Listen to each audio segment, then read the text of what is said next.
आदाब और नमस्कार मेरे सब दोस्तों को। आपके दोस्त और रहनुमा इरफान की तरफ से एक बार फिर आपके अपने चैनल एस्ट्रो एश्योरेंस पर आपके साथ। कुछ दिन पहले हमने एक वीडियो में बात की थी कि लग्न किस तरह जिंदगी के कुछ पहलुओं को तय करता है, मगर सारे पहलू नहीं, और ये ज्यादा उस इंसान के रवैये और तौर तरीके के बारे में है जो उसने जिंदगी की तरफ अपनाया है, और हद तक के दूसरे लोग उसे कैसे देखते हैं। हमने कुछ पहलुओं पर गौर किया था कि इंसान की सूरत भी कुछ हद तक लग्न से तय होती है, और लग्न में बैठे ग्रहों से भी, कि वो कैसे इंसान की शक्ल सूरत, उसके रवैये, उसके तौर तरीके और दूसरों की नज़र में उसकी छवि पर असर डालते हैं। मगर सूरत ए हाल सिर्फ लग्न से ही नहीं बनती। सारे ग्रह लग्न में हो, और ये ज्योतिष के जरिए देखने की एक बहुत अहम बात है कि आखिर इंसान को उसकी शक्ल किस चीज से मिलती है। क्या सिर्फ लग्न है, क्या सिर्फ लग्न के ग्रह है, या फिर और क्या फैक्टर है। सबसे पहले तो हमेशा एक ही राशि लग्न पर काबिज नहीं होती। मिसाल के तौर पर अगर किसी का मेष लग्न है तो जरूरी नहीं कि लग्न या पहला घर सिर्फ मेष से भरा हो। लग्न शुरू हो सकता है 5 डिग्री मेष पर, 10 डिग्री मेष पर, 20 डिग्री मेष पर या 25 डिग्री मेष पर, यहाँ तक कि 28 डिग्री मेष पर भी। तो अगर लग्न शुरू होता है मान लीजिए 5 डिग्री मेष पर, तो पहले घर के अगले 25 डिग्री मेष राशि के होंगे और आखिरी 5 डिग्री अगली राशि यानी वृषभ के। अगर लग्न शुरू होता है मान लीजिए 25 डिग्री मेष पर, तो सिर्फ पहले घर के पहले 5 डिग्री मेष राशि के होंगे और अगले 25 डिग्री वृषभ राशि के होंगे, मिसाल के तौर पर। और इसलिए ये फर्क बहुत बहुत अहम है कि इंसान को कैसे देखा जाता है, क्योंकि अगर किसी का लग्न 20 डिग्री से ज्यादा पर शुरू होता है तो वो लग्न राशि इंसान के बारे में कम बताएगी, इंसान के खासियत के बारे में कम, इंसान की शोहरत या कि उसे दूसरे कैसे देखते हैं उसके बारे में कम, और उसकी सूरत ए हाल के बारे में भी कम। और लग्न में बैठे ग्रह भी बड़े पैमाने पर शक्ल तय करेंगे कि वो लग्न में कैसे बैठे हैं। यानी अगर वो लग्न के बीचों बीच या बीच से 5 या 6 डिग्री या शायद 10 डिग्री के अंदर बैठे हैं तो ग्रह लग्न पर ज्यादा असर डालेगा। मगर अगर ग्रह लग्न की पहली 1 या 2 डिग्री पर या आखिरी कुछ डिग्री पर बैठा है तो ग्रह का लग्न पर या इंसान की शक्ल पर या कि वो इंसान की शख्सियत और खासियत पर कैसे असर डालता है वो कम से कमतर होता जाएगा। और इसलिए इन फैक्टरों को देखना जरूरी है इससे पहले कि आप देखें कि पूरी कुंडली कैसे इंसान को उसकी शक्ल देती है, और ना तो सिर्फ लग्न से और ना ही सिर्फ लग्न के ग्रहों से। अब लग्न पर कौन सी राशि हुकूमत करती है ये भी अहम है। मिसाल के तौर पर हम जानते हैं कि हमारे पास अग्नि राशियां हैं, पृथ्वी राशियां हैं, जल राशियां हैं और हवा राशियां भी हैं। तो कुंडली में कौन सी राशियां सबसे ज्यादा ताकतवर है, उस हिसाब से इंसान का तौर तरीका उस राशि के गुण या खासियत की तरफ झुक जाएगा। कोई मेष लग्न का हो सकता है, मगर अगर कुंडली में जल राशियां ज्यादा ताकतवर हैं इस वजह से कि उन पर शुभ ग्रह है, किसी अशुभ ग्रह की कोई दृष्टि नहीं है और कोई दोष नहीं है, बल्कि असल में अच्छे राजयोग या अच्छे योग है, तो मेष लग्न होने के बावजूद जल राशियां ज्यादा ताकतवर हैं, जिसका मतलब है कि इंसान का सामान्य तौर तरीका जल राशि की खासियत की तरफ झुकेगा, ना कि अग्नि राशि की खासियत की तरफ। तो अगर किसी इंसान की कुंडली में जल राशियां ज्यादा ताकतवर है, चाहे इंसान का लग्न मेष हो या वृषभ हो या मिथुन हो मिसाल के तौर पर, या कोई और राशि, मगर अगर जल राशियां जो कि कर्क, वृश्चिक, मीन है ज्यादा ताकतवर है, तो उस इंसान का तौर तरीका ज्यादा नर्म होगा और उसकी शक्ल भी ज्यादा नर्म होगी। शायद गोल चेहरा, नम आंखें और चमड़ी में ज्यादा नमी भी होगी। चमड़ी में रुखापन नहीं होगा, जो कि मिसाल के तौर पर जिसकी कुंडली में मकर की ताकत या एनर्जी ज्यादा है उसमें दिख सकता है। तो ये चीजें देखनी जरूरी हैं जब आप तय कर रहे हो कि इंसान की शक्ल किस चीज से बनती है। हम जानते हैं कि चमड़ी हमारी शक्ल का बहुत बहुत अहम हिस्सा है, क्योंकि चमड़ी ये भी तय करती है कि आप जवान दिखते हैं या बूढ़े। आपकी चमड़ी पर जितनी ज्यादा झुर्रियां या लकीरें होंगी इंसान उतना बूढ़ा दिखेगा। इंसान की चमड़ी जितनी ज्यादा मुलायम और टाइट होगी इंसान उतना जवान दिखेगा। और इसलिए अगर बुध एक ताकतवर ग्रह है जो लग्न से जुड़ा है या लग्न पर दृष्टि डाल रहा है, या अगर मिथुन और कन्या राशियां कुंडली में बहुत ताकतवर है तो बुध ग्रह ताकतवर है, और बुध 2 ताकतवर राशियों की वजह से अपनी ताकत ज्यादा जोर से जाहिर कर रहा है। मिसाल के तौर पर मिथुन और कन्या पर 2 शुभ ग्रह हो, मिसाल के तौर पर चंद्रमा मिथुन में बैठा हो और शुक्र के साथ साथ बुध भी कन्या में बैठा हो, तो दोनों राशियां शुभ ग्रहों की वजह से बहुत ताकतवर है। अगर कन्या कुंडली में ताकतवर है और बुध भी उच्च का है तो ऐसा इंसान आमतौर पर बहुत अच्छी चमड़ी वाला होगा, टाइट चमड़ी वाला होगा और शायद लड़कों जैसी या जवान शक्ल वाला होगा। इंसान आमतौर पर अपनी असल उम्र से कम 7 से 10 साल जवान देखा जाएगा और लोगों के लिए ऐसे इंसान की उम्र अंदाजा करना मुश्किल होगा। मगर दूसरी तरफ अगर पृथ्वी राशियां ज्यादा ताकतवर है, मिसाल के तौर पर वृषभ ताकतवर है और कन्या ताकतवर है और मकर ताकतवर है, तो उस सूरत में पृथ्वी राशियों के ज्यादा ताकतवर होने की वजह से इंसान की शक्ल ज्यादा मजबूत होगी। शायद वृषभ वालों की तरह मोटी गर्दन होगी, मजबूत हाथ पांव होंगे और शायद बहुत मजबूत चाल से चलेगा, उन लोगों की तरह नहीं जिनकी अग्नि राशियां ताकतवर है।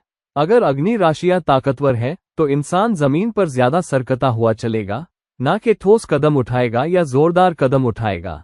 तो इंसान को देखने के लिए राशियों की कुल एनर्जी को देखना जरूरी है, जो कि वो राशियां हैं जो कुंडली में हुकूमत कर रही हैं या जाहिर हो रही है।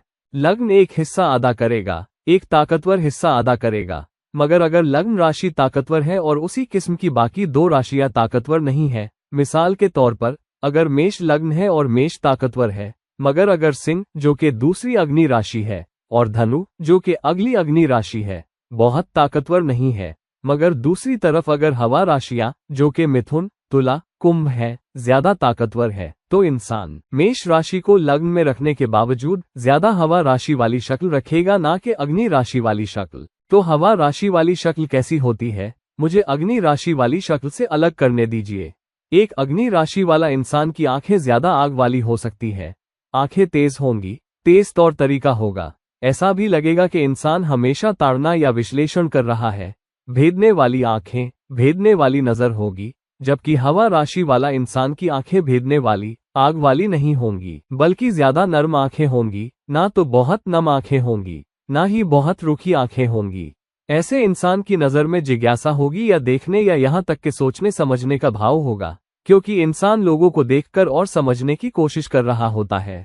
और ऐसा इंसान शायद क्योंकि मिथुन की सोचने की एनर्जी शामिल है, तुला की रिश्तों या दूसरों से पेश आने की एनर्जी शामिल है और कुंभ की सामाजिक रवायत और आम समाज से मिलने जुलने की एनर्जी शामिल है। अगर ये तीनों राशियां ताकतवर है तो इंसान दूसरों के बारे में जानने की जिज्ञासा से विश्लेषण कर रहा होता है। तो नजर भेदने वाली होने की बजाय ज्यादा दोस्ताना होगी, वो ज्यादा समावेशी होगी, ज्यादा जिज्ञासु होगी और एक मुस्कुराहट होगी। उनकी नजर में मुस्कुराहट हो सकती है, उनकी आंखों में हमेशा एक मुस्कुराहट या चमक होगी, चाहे आंखों में नमी कम ही क्यों ना हो। तो इंसान को फैक्टरों के एक मेल को देखना होगा, ना कि सिर्फ लग्न को या सिर्फ लग्न के सबसे ताकतवर ग्रह को। दूसरी चीज है, लग्न पर कौन से ताकतवर ग्रह दृष्टि डाल रहे हैं, तो ऐसी कुंडली में उस ग्रह की ज्यादा खासियतें होंगी। अगर लग्न पर ज्यादा शुभ ग्रहों की दृष्टि है या लग्न में शुभ ग्रह बैठे हैं, तो शक्ल नर्म होगी, अच्छी होगी, देखने में ज्यादा खूबसूरत होगी, जवान होगी और ज्यादा दोस्ताना होगी। तो मिसाल के तौर पर अगर चंद्रमा और शुक्र और साथ ही बुध लग्न में आ जाएं या लग्न के बहुत करीब हों, तो ऐसे इंसान की शक्ल नर्म होगी, अच्छी शक्ल होगी, अच्छी नम चमड़ी होगी, साफ चमड़ी होगी, चमड़ी पर शायद ही कोई दाग होगा, जवान चमड़ी, गोल चेहरा, नम आंखें, शायद दुबला पतला और फिट और देखने में ज्यादा खूबसूरत और ज्यादा मुताबिक। तो कुल मिलाकर खूबियां देखने में बहुत आकर्षक होंगी और इंसान का तौर तरीका वैसा ही होगा। मगर दूसरी तरफ अगर मिसाल के तौर पर शनि, मंगल और केतु लग्न में हो, 3 अशुभ ग्रह, तो इंसान दुबला पतला हो सकता है, ज्यादा सूखा हुआ दिख सकता है, चेहरे पर शायद ज्यादा भौहें चढ़ी हुई हों जैसे कि इंसान नाराज या गुस्से में है, और इंसान की बात करने के तरीके में बेचैनी हो सकती है या उसकी बात करने में थोड़ी सी आग हो सकती है, हालांकि ज्यादा इरादा होगा। शनि और मंगल साथ में इरादे का एक अच्छा योग है, एक बहुत ताकतवर इरादा जिसके बारे में इंसान बात करेगा। तो ये एक सोचने समझने वाला तौर तरीका होगा, मगर बेचैनी वाला तौर तरीका भी, और शक्ल ज्यादा सूखी हुई, दुबली पतली पतली होगी। और आप जानते हैं ऐसे लोग वो लोग भी होंगे जो कमजोर दिख सकते हैं मगर अपने इरादे के मामले में, और जब या अगर उनकी शारीरिक झड़प हो भी जाए तो भी ये लोग जोरदार लड़ाई लड़ेंगे। वो हार नहीं मानेंगे क्योंकि लग्न में बहुत सारी अशुभ एनर्जी है और वो आपको अपनी एनर्जी से हैरान कर देंगे, वो आपको अपने रवैये से भी हैरान कर देंगे। कई सारे योग देखने जरूरी हैं। मिसाल के तौर पर अगर गुरु छठे, 7वें या 8वें घर में बैठा है तो इंसान गुरु के छठे, 7वें और 8वें घर में होने की वजह से कूल्हे के इलाके के आसपास ज्यादा वजन रख सकता है और कूल्हे के इलाके के आसपास ज्यादा वजन जमा कर सकता है। खास तौर पर जब आप उन लोगों को देखते हैं जिनकी छठे, सातवें या आठवें घर में मीन या धनु राशि भी है और गुरु वहां बैठा है, तो गुरु बहुत बहुत ताकतवर है। और अगर उच्च का गुरु भी छठे, सातवें या आठवें घर में कर्क राशि में है, तो वो भी शरीर के किसी और हिस्से के मुकाबले कूल्हे के इलाके में ज्यादा वजन डाल सकता है। एक अहम चीज जिस पर हमें गौर करना जरूरी है वो है देश काल पात्र, यानी आप किस देश या इलाके या मुल्क में हैं उसे भी देखना जरूरी है। मिसाल के तौर पर अफ्रीका के लोग, आप कोई ऐसा इंसान नहीं पाएंगे जो बहुत बहुत गोरा हो, सिर्फ इस वजह से कि चंद्रमा और शुक्र लग्न में है, क्योंकि देश की अपनी कुछ खासियतें इंसान की शख्सियत में आ जाती है। अफ्रीका के ज्यादातर लोग या लगभग सब के सब बहुत सांवले रंग के होंगे। तो बहुत सांवले रंग वाले लोगों की एक कबीले में पैदा होने पर एक इंसान जिसके लग्न में बुध और शुक्र या शुक्र और चंद्रमा है, उसकी चमड़ी दूसरे लोगों के मुकाबले थोड़ी ज्यादा गोरी होगी जिनके पास शायद वो योग नहीं है, और देखने में ज्यादा आकर्षक होगा। मगर क्या वो इंसान बहुत गोरा होगा? जैसे कि गोरा शब्द का मतलब होता है? जवाब है नहीं। इंसान उतना गोरा नहीं होगा जितना कि गोरा शब्द का मतलब एक बाहरी इंसान, जैसे कि एक यूरोपीय जो गोरा इंसान है, समझता है। वो शायद अब भी एक ऐसा इंसान होगा जिसकी चमड़ी सांवली है और शायद उसे काला भी कहा जा सकता है। मगर इंसान अपने कबीले के अंदर अपने लोगों में बहुत ज्यादा गोरा होगा, थोड़ी ज्यादा गोरी चमड़ी रखेगा और देखने में ज्यादा खूबसूरत भी होगा, और ऐसा इंसान होगा जो समाज में बाहर जाकर दूसरों के साथ मिलने जुलने पर तवज्जो आकर्षित करेगा। तो इस फैक्टर को देखना जरूरी है।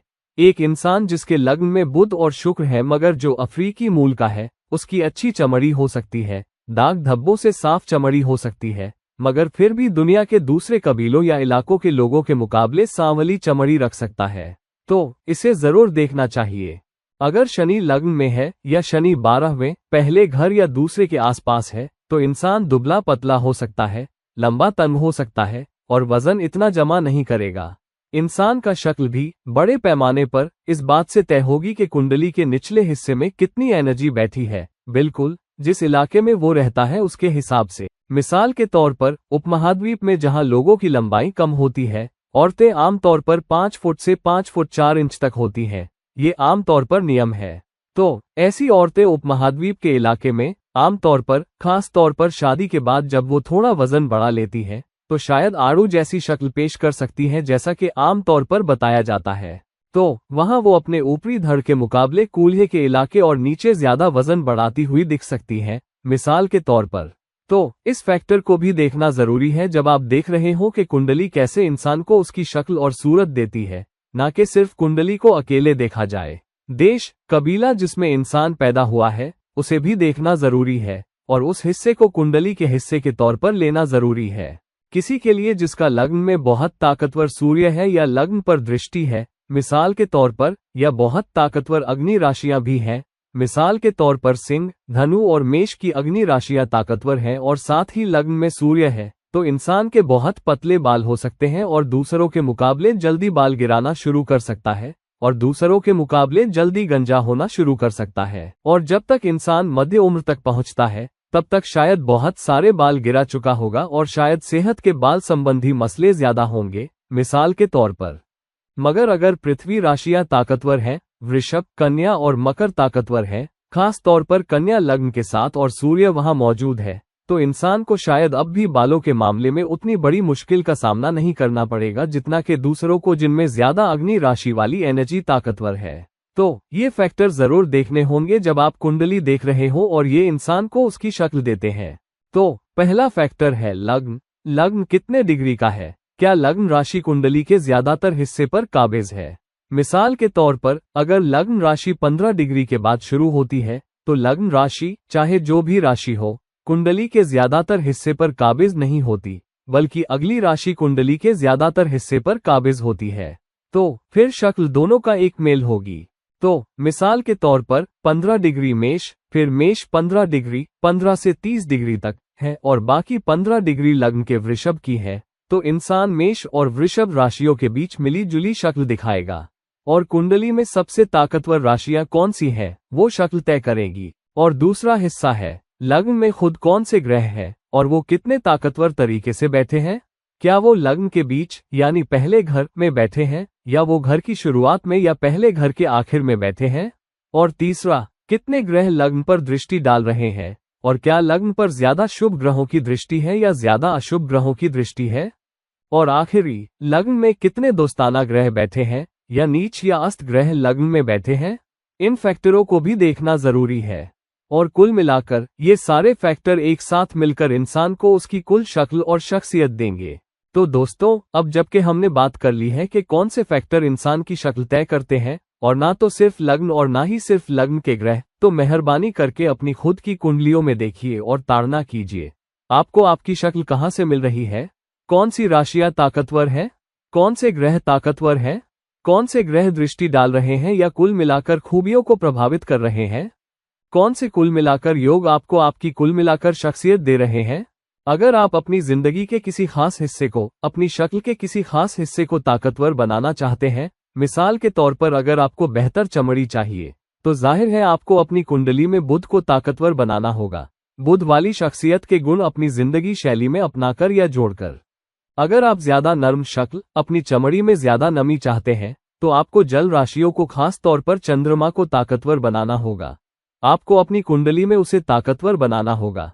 चंद्रमा के तरीके से पेश आकर, ज्यादा फिक्रमंद बनकर, ज्यादा सहारा देकर, ज्यादा हमदर्दी दिखाकर, और अपनी खुराक में ज्यादा तरल पदार्थ जोड़कर, मिसाल के तौर पर ज्यादा ठंडा दूध खास तौर पर सुबह सवेरे पीकर। तो जो आप जोड़ना चाहते हैं, जिस किस्म की शक्ल आप जोड़ना चाहते हैं, आपको उसके बारे में भी ज्यादा खास तौर पर ध्यान देना होगा। अगर आप दुबले पतले होना चाहते हैं, तो आपको अपनी कुंडली में शनि को ताकतवर बनाना होगा। शनि का मतलब ज्यादा करार, ज्यादा मुंज़म जिंदगी, ज्यादा अनुशासित जिंदगी भी है। और फिर अनुशासन का एक हिस्सा ये है, अनुशासन का एक हिस्सा सफाई है, अनुशासन का एक हिस्सा कसरत करना है। अगर आप ये सब करते हैं, तो जाहिर है आप अपने आप शनि को ताकतवर बनाने की वजह से दुबले पतले और फिट भी हो जाएंगे।